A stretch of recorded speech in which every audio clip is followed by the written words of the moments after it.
Shalom à tous, ici Radu Shapira. La vidéo que vous allez regarder a été enregistrée.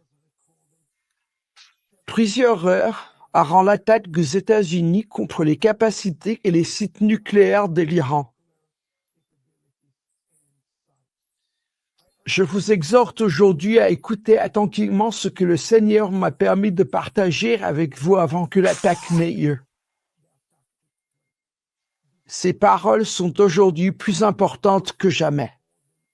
Même si nous sommes remplis de joie en voyant ce qui s'est passé, cela signifie pour nous tous que nous entrons dans la phase finale de cette dernière guerre qui nous conduira à la Milromet Haemunah, également connue sous le nom de Gog et Magog.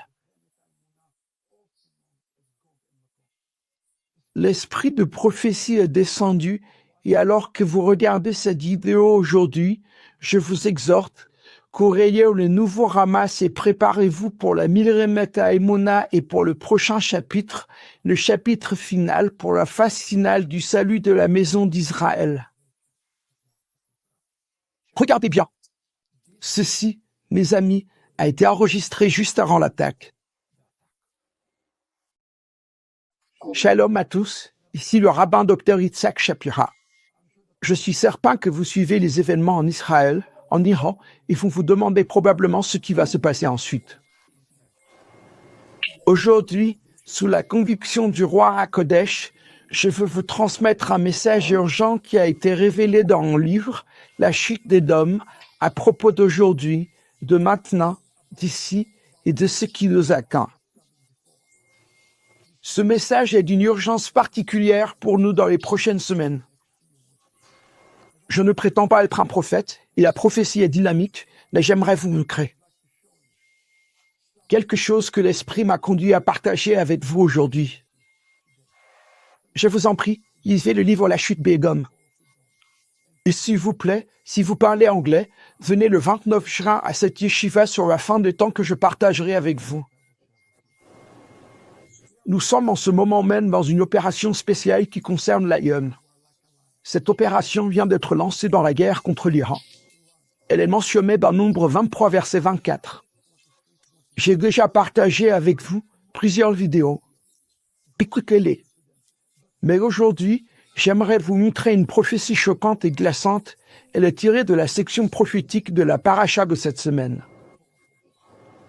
Un peuple se lèvera comme une lionne, bondira comme un lion. Vous voyez, la plupart des nations, lorsqu'elles encaissent un coup, comme Israël l'a fait le 7 octobre, elles mettent du temps à se relever. Elles mettent du temps à s'en remettre. Mais aujourd'hui, je veux partager avec vous ce que dit le Saint Torah Haïm à ce sujet, afin que vous puissiez vous préparer.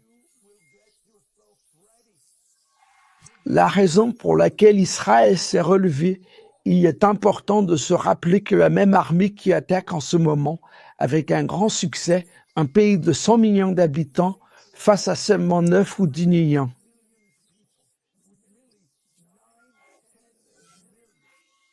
C'est la même armée qui a subi une lourde défaite le 7 octobre. Pourquoi la même armée qui a connu cette défaite est-elle celle qui se relève aujourd'hui? Écoutez ce que dit le Or HaRaïm. C'est un message urgent pour nous tous pour les 2 semaines à venir. Le Or HaRaïm dit, le lion qui se lève n'est vraiment pas comme les autres nations qui ne sont pas aguerries au combat, qui ne combattent pas avec vaillance. Il se lèvera comme une lionne, dans ce combat, il vivra des miracles. Vous voyez, contrairement à toute autre armée dans le monde, le lion de Juda a le pouvoir de se relever de manière surnaturelle. Et ce que vous voyez en ce moment, c'est Israël qui se relève de façon surnaturelle.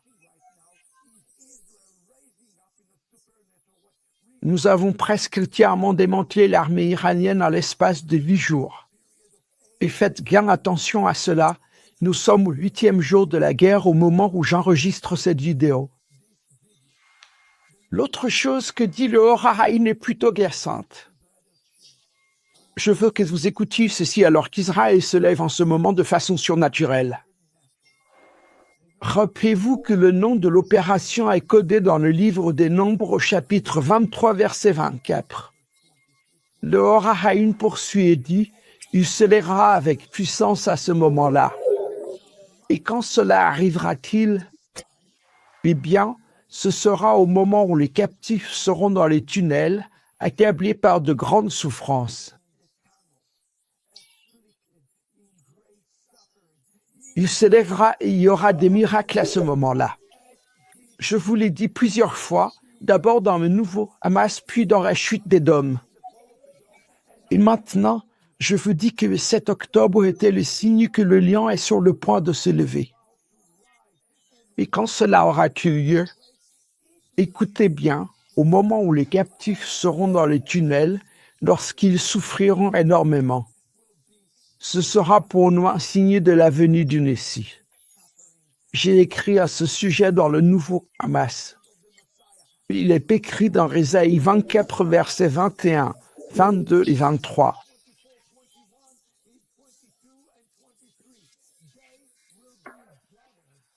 Ils seront rassemblés captifs dans une prison, ils seront enfermés dans des cachots.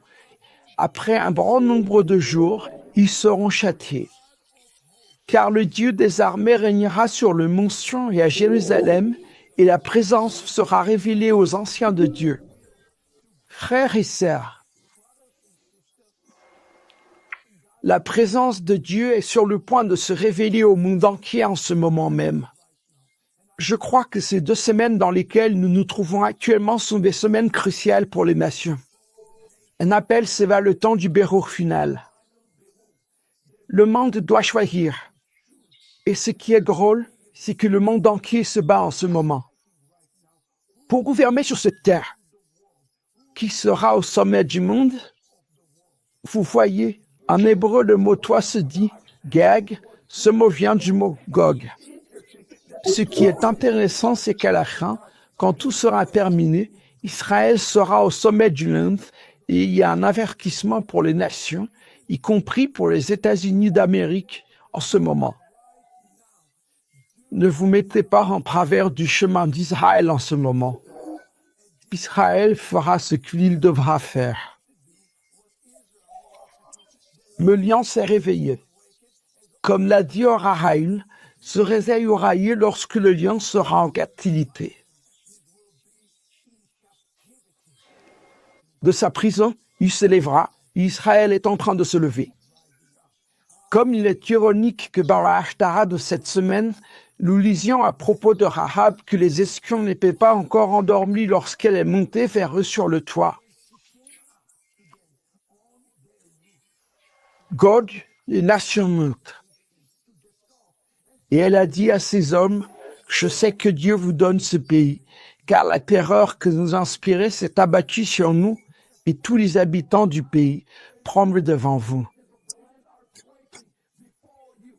Les espions ne s'étaient pas encore endormis lorsqu'elle est montée vers eux sur le toit. Et elle a dit, « Je sais que Dieu vous a donné ce pays. » Écoutez ce qu'elle a dit, car en éternel. Votre Dieu est le seul Dieu dans le ciel enroué sur la terre en bas. Qui est ce petit Israël? Qui sont ces petits peuples? Nous devons savoir aujourd'hui qui sont ces gens. Ce sont les gens qui partent en guerre en ce moment et devant nous se tient le Dieu éternel, le Dieu du ciel enroué de la terre en bas. Il y a le Seigneur de toutes choses et il marche devant nous en ce moment même. Il y a un avertissement aujourd'hui. Chine, si tu penses pouvoir intervenir dans cette guerre, tu finiras ensemble aussi, tu t'en prends à Israël. Corée du Nord, penses-tu vraiment vouloir te battre pour l'Iran et avec l'Iran? Fais attention. Même les États-Unis doivent faire preuve de prudence en ce moment, ne pas interférer et ne pas les gêner. C'est choquant pour nous tous aujourd'hui de voir cela se produire. Il y a un avertissement pour les nations, car aujourd'hui c'est le 8e jour, et en ce 8e jour, à cet instant, nous voyons les gros tigres qui tombent en ce moment, et je cite en hébreu, Israël a dit à l'administration Trump, nous n'attendons pas 2 semaines. Il est plus que probable que nous agirons sauf dans la dernière installation nucléaire qui doit être neutralisée. Si j'étais iranien aujourd'hui, je tremblerais. Et écoutez-moi, vous qui vous inquiétez aujourd'hui pour le sort d'Israël, ne vous inquiétez pas. Ne vous inquiétez pas. Le fait qu'Israël ait publié cette déclaration aujourd'hui, au 8e jour de cette guerre, en disant que nous n'attendons pas 2 semaines, est crucial. J'en ai parlé dans le nouveau Hamas et dans la chute des dômes, mais je n'avais pas fait le lien jusqu'à aujourd'hui. Mais maintenant, permettez-moi de relier les points pour vous. J'ai parlé de Daniel, chapitre 10, verset 12, où Daniel dit « Le chef du royaume de Perse m'a résisté 21 jours. » Écoutez bien, 21 jours. Mais voici, Michaël, l'un des principaux chefs, est venu à mon secours et je suis demeuré là auprès des rois de Perse. Combien de jours a-t-il été retenu auprès des rois de Perse? 21 jours. Israël vient de dire au président Trump, nous n'attendons pas 2 semaines. C'était le 8e jour. Puis plus 14 égale 22. 22, c'est un jour après le 21e. Le prophète a parlé ici d'avoir été retenu en Iran, en Perse, c'est-à-dire en Iran, pendant 21 jours. Frères et sœurs, quelque chose de majeur va se produire avant le 21e jour, peut-être pendant le 21e jour. Nous ne comprenons pas tout ce qui se passe dans les cieux, mais nous savons une chose avec certitude. Ce que le prophète nous dit ici. Écoutez le verset suivant. Il dit, je viens maintenant pour te faire connaître ce qui doit arriver à ton peuple dans la suite des temps, car la vision concerne encore ces temps-là. C'est absolument stupéfiant. Nous entendons les paroles du prophète Daniel qui nous dit que la prophétie des 21 jours est une prophétie des derniers jours. Et voici qu'Israël dit que cela n'ira pas au-delà de 21 jours. Frères et sœurs, nous devons comprendre que les jours où le lion se lève et où ils sont captifs sont les jours dans lesquels nous sommes. Ces jours parlaient du conflit avec l'Iran. 21 jours, pas un de plus. Est-ce que je peux me tromper? Je peux me tromper. Mais je vous dis ce que dit le prophète, ce que disent les rabbins, afin que vous compreniez ce qui nous attend aujourd'hui. Puis à toute nation qui rejoint actuellement la Perse en cette période, je vous donne aujourd'hui un avertissement. Je dirais même aux États-Unis, si vous ne nous rejoignez pas aujourd'hui, contentez-vous simplement de vous écarter et de ne pas incarcérer. Israël va accomplir un acte historique et prophétique entre maintenant et le 21e jour. Soyez attentifs à ces événements. Voyez-vous, le rabbin Zadok de Libla a expliqué quelque chose d'important. À propos de cette guerre en particulier, de ce qui se passe maintenant et de ce qui va arriver. Il dit, avant le don de la Torah, Amalek est venu, avant d'entrer en terre promise, Balaam est venu, avant que le 3e temple ne soit rétabli, la guerre contre Amalek, également connue sous le nom de Gog, viendra. Quelle nation se lève en ce moment contre Israël pour accomplir cela? C'est la Perse, tout comme Daniel l'a dit, c'est une image de Gog. Nous devons comprendre les temps prophétiques dans lesquels nous vivons et nous souvenir de ce qu'a dit le Rohaïm. Ce sera un combat avec des miracles, car la lionne va passer de la position allongée et bondir d'un seul coup avec des signes, des prodiges et des miracles. Nous allons en être témoins. Alors, quel est l'appel pour les nations maintenant? Quel est l'appel pour les États-Unis aujourd'hui? Les États-Unis vont-ils se joindre à nous? Si Donald Trump est intelligent, il rejoindra Israël immédiatement et j'ai simplement ce pressentiment. Que les USA n'abandonneront pas le Dieu d'Israël. Écoutez bien ce que je vous dis. Ne soyez pas en souci pour Israël, soyez en souci pour les USA. S'ils veulent que la bénédiction continue à se déverser sur les États-Unis, ils se joindront à ce combat. Israël sera victorieux d'une manière ou d'une autre d'ici le 21e jour. Bezrat Hashem avec l'aide de Dieu. Mais que feront les USA? Nous verrons. Mais je crois vraiment qu'il y a encore aux USA des gens qui entendent la voix de Dieu et qui se joindront à nous. Chine, Corée du Nord, Russie, prudence. Prudence, n'intervenez pas pour l'instant. Mes amis, ceci est une parole prophétique pour vous aujourd'hui. Je vous encourage à lire mes livres, Le Nouveau Hamas, La Chute des Dômes, et précommandez Milhomet Haïnoula. Surtout, venez le 29 juin à cette yeshiva, car les jours sont comptés et le 21e jour approche à grands pas. Ce seront aussi les jours où nous verrons, Bezrat Hashem, la libération des captifs. J'attends vos commentaires, partagez-les avec impatiemment. Shalom à tous. Mes amis, maintenant que vous avez vu les bombes américaines tomber, vous vous demandez sûrement ce qui va suivre. Je vous invite et j'exhorte chacun aujourd'hui à vous préparer. Milhomet Haïnoula devient la réalité de ce dernier chapitre. Ce n'est pas la fin, mais plutôt le début de la fin. Préparons-nous à ce qui nous attend. Je vous invite à lire Le Nouveau Hamas, La Chute des Dômes, avant l'apparition de mon dernier livre de cette série, Milhomet Haïnoula.